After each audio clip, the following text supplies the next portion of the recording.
everybody they can stay home. Derek Stingley Sr. is with us every Tuesday. We love this conversation. Welcome back, sir. Good morning. How are you?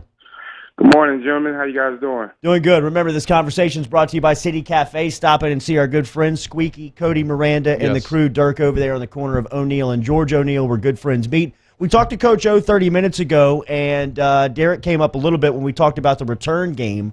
How do you focus on that as skills go in trying to improve that from year to year? Well, yeah, I did hear the interview with Coach O about the return game. I think a few times Derek had maybe an opening where he probably could have got more positive yards, but it got to the point where, he did not really have good running lanes. Yeah, he mentioned the space. He mentioned the space. And also, you were dealing with a lot of punters that was actually punting the ball so high, the hang time was ridiculous to where he had to fair catch him. Mm-hmm. And for our offense, don't take any chance. I would say, hey, man, listen, go ahead and fair catch it and give it to the offense. Yes, yeah. Because our offense can actually score from wherever on the field. So we would rather be safe than sorry. The one time we were sorry because he was trying to do a little too much in the Auburn game, but that's just him. He was so like, I gotta make a return. I gotta make a return. Yeah. I told him, don't put that pressure on you. We have an offense for that. The offense will be the one to actually score the points. Your time is going to come. Yeah. And for him, it's all about vision. He has real good vision, but there was just a few that I told him after the game. I said, you know what, you probably could have took one of them back for some good yards. And he's like, well, yeah, I was just trying to make sure that if anything, we were getting the ball to the offense. And I think some of that was coached as well. But, I think he'll do better this year because, it's a difference of coming from high school, catching a high school punt to a college punt because most high school punches are mainly like long passes. They outkick their coverage. Mm-hmm. But with college and the NFL, the coverage gets down there before the ball even come out of the sky. Yeah. And really, if you remember last season, he was a step away on the first one. The first punt he caught against Georgia Southern was the closest he looked like he was going to house it. Does he is in talking to him, like I know that your discussions that you have with him seemingly every day, is he motivated to improve that part of his game? Without a doubt. Uh-huh. I was at the practice last week and they were doing punts and I could see the focus in them. I could see, it was a few guys back there. It was him, a couple other guys, Trey, of course, and I thought I saw Coy over there as well. But Coy Moore. Coy Moore, yeah. And I could just see it. He didn't drop a punt. Now he has real good hands when it comes to that. He was doing a good job of judging them and things like that. But I know him. He's a perfectionist, and he didn't give the fans what they really wanted. And for him, he's going to try to do all he can to make sure he get a couple back there to touchdown. Talking to Derek Stingley Sr. here on OTB. And Coach, I want to pick your brain from the coach's perspective. We've asked you a lot of specific questions about Derek and personnel as a whole, but I want to talk to you about this preseason portion of the year where you're trying to evaluate your team and you're a coach. And how do you balance that kind of – how do you balance your own preconceived notions about players versus what the practices are actually revealing to you?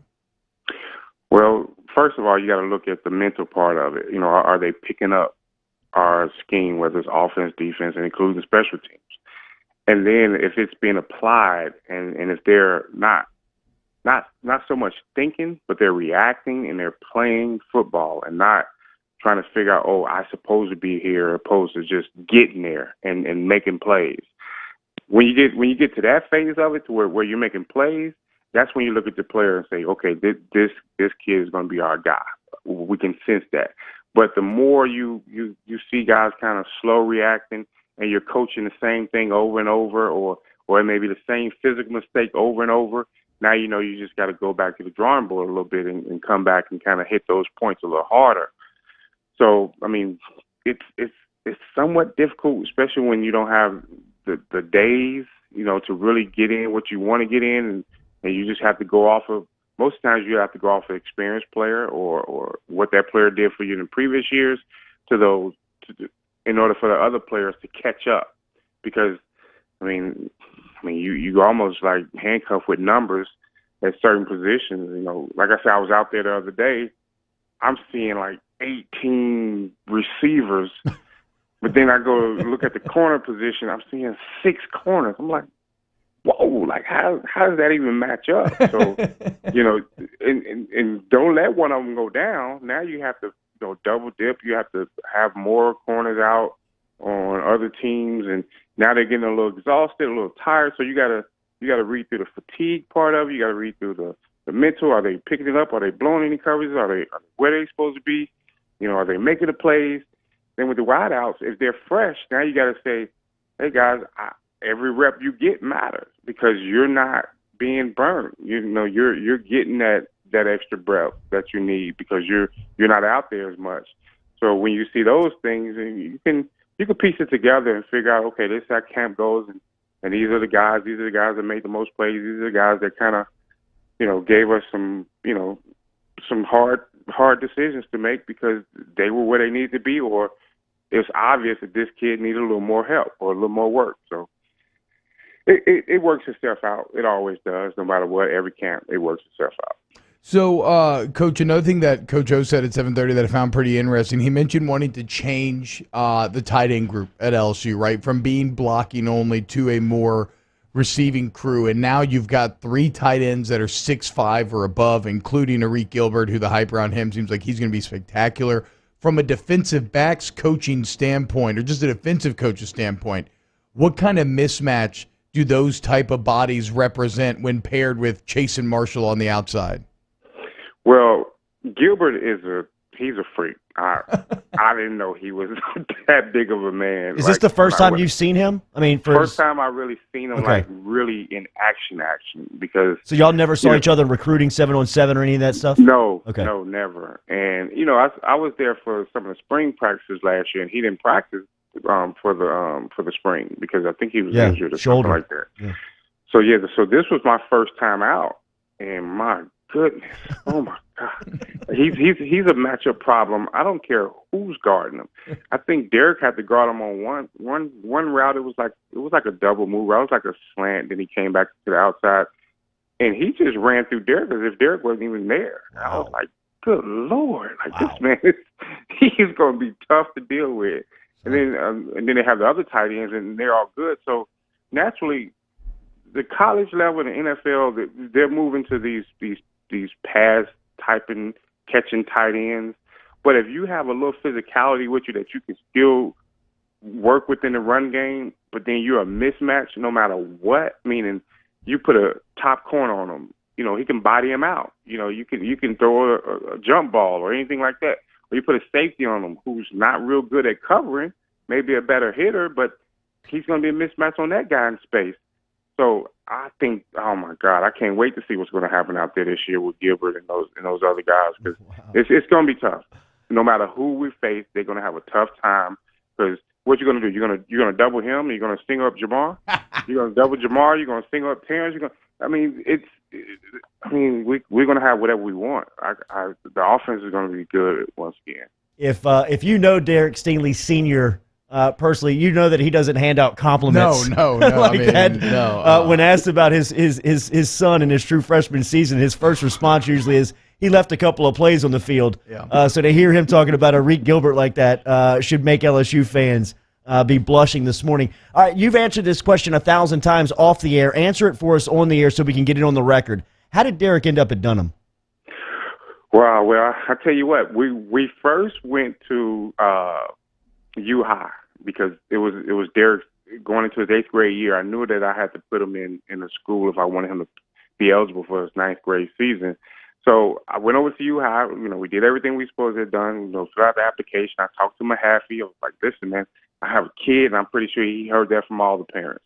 I have a kid. He can play. He's going to be a difference maker. He was like, oh, okay, coach. Just go to the office and fill out the app, and we'll see what happens from there.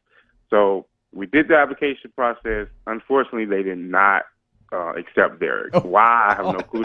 They say that 8th grade year is always the hardest year. Yeah. They don't have that many numbers at U High, so it's basically probably 2 or 3 kids get in. So then I went to Parkview, and Parkview was like, oh yeah, because they knew of Derek's history. They was like, oh yes, please, yeah, bring him over here. So my wife, we talked about it, and I said, well, I need to look at a couple more schools. And I went over to Christian Life. Yeah. And I heard that they were like on the verge of shutting down. So I was like, well, that's not going to work. And then I thought about St. Michael, and I never thought of Dunham. Like Dunham never came up. But one of my good friends, he coaches at the Dunham School with us as well. His name is Randy Linedecker. He's the defensive coordinator. Absolutely. And he called me and said, hey, man, look, do you got some of our old stuff? Because we coached arena football together. He was like, man, I got this job over at the Dunham School. I want to put some stuff together for defense on how we kind of schedule things. I said, the Dunham School, what is that? He was like, oh, man, come out and check it out. I didn't even know how to get there. I had to follow him to the school. Yeah. It is difficult to find if you don't know where it is. Exactly. So we wound up getting over there, and I had a conversation with Neil, and it was like, hey, man, we'd love to have him here. And just go to the front office and do the app, and I'm pretty sure you guys will get in. He said, from what I'm hearing, he's pretty good, so we'll see if he can play some ball in high school for us as an 8th grade. And when all that went through, they hired me, and I was the middle school coach. So what Derek did was he practiced both middle school and with the high school. What? So with the middle school team, we were just dominating. We were blowing teams out. I think Derek had like 36 touchdowns. And Stingley left, Stingley right. Yeah, all that. No, we had some players now. Okay, I had the the quarterback. He's Big Mike. St. Thomas More. No, St. Thomas More quarterback that almost beat you. Caleb Holstein? Holstein was the quarterback. Oh, we had wow. Micaiah Tongue. We had Derek Stingley. Wow. We had a squad. I mean, we lost our last game against St. George, believe it or not. But, Fire the coach. Good Dragons. Yeah. Bad job. We had 6 turnovers and lost by 1 point. Wow, coach. But what a find for Randy Linedecker. Yeah, I know. Jeez. Yeah, and Neil was like, you know what? I think you play high school football. Well, his first play as an 8th grader in high school, he picked it off, didn't he? Yeah. Well, shoot, I think his first touch of everything was always a touchdown in middle school. No, his first play in high school was it was a deep ball. He was on an offense, and he actually he did not catch it. It was a deep ball. It was like 3rd and 20-something yards, and he ran a deep dig route, and he was so down on himself. He was highly upset. I have a picture of after the game. He's like, his head is down because he felt like he let the team down. We won, but that was just him. He was such a perfectionist back then, and that was his first play. But then after that, he started making more plays. He got an interception. I think he had like 3 interceptions his 8th grade year in high school. So it just went from there, and then naturally he became who he is now. And then, everybody was frowning upon him. He's not going to make any. He's not going to get any scholarship offers at the Dunham School. I was like, well, you know what? Talent is talent. If you're good, they'll find you. That's what my old man always said. The number one player in the they'll country. Find you. He is the greatest example of modern day recruiting that you can find anybody. I mean, you can put that type of player at a 1A school in the middle of Baton Rouge, and they'll find you. Coach, great stories this morning. We always appreciate it. We'll talk next week. Thanks, guys. Appreciate it. Yep.